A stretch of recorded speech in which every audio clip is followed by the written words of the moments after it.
Good morning, children, and welcome to the class of computer science. In this class, children, we will talk about types of communication, advantages and disadvantages of types of communication, and impact of body language. You have learned about what communication is. Okay, so four types of communications are there: verbal, non-verbal, written, and visual. So, verbal means oral, non-verbal means through gestures and postures, written means in the form of handwritten or printed information, and visual means through posters and logos. Children, if we discuss about the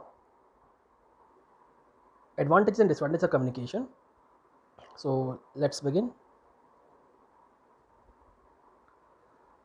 So, pros and cons of verbal communication, and it is first of all advantages. It is straightforward to express the feeling. It's a speedy form of communication. All right, and very quickly we can communicate with each other. You can get instant feedback also because you are in front of the person, and whatever he will feel directly he will tell to you. The advantages are now over. Now, if we move on to the disadvantages, so the main disadvantage is this, that suppose a person is in Japan or America, then we are not able to communicate with that person orally. So it requires proximity. It means sender and receiver must be at the same place.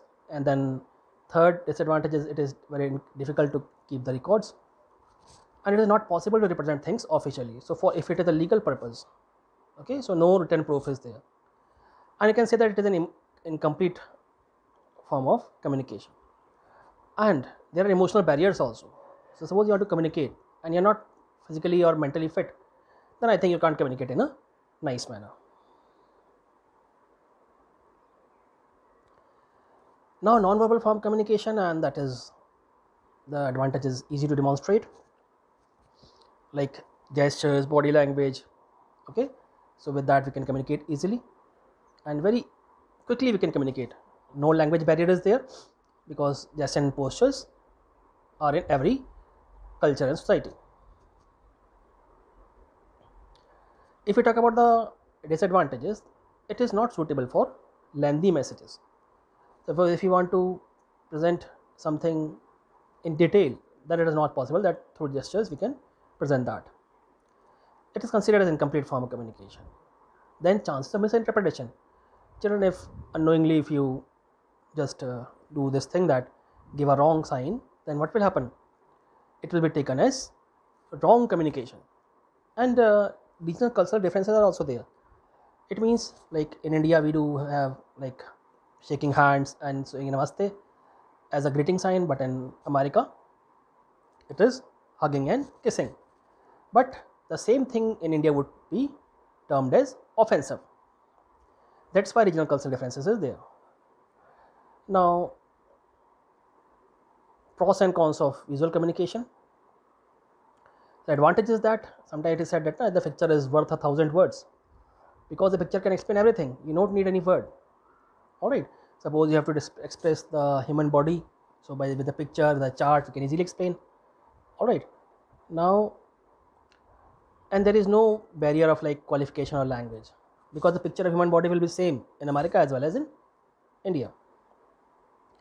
But disadvantage is that it is comparatively expensive and it requires specialized storing. Means suppose if you have made any chart, anything, any banner, poster, so we have to keep it safe. It is time consuming also, because we have to just first prepare, and then it is not a complete form of communication. All right. Now, but it is an aid in other forms of communication.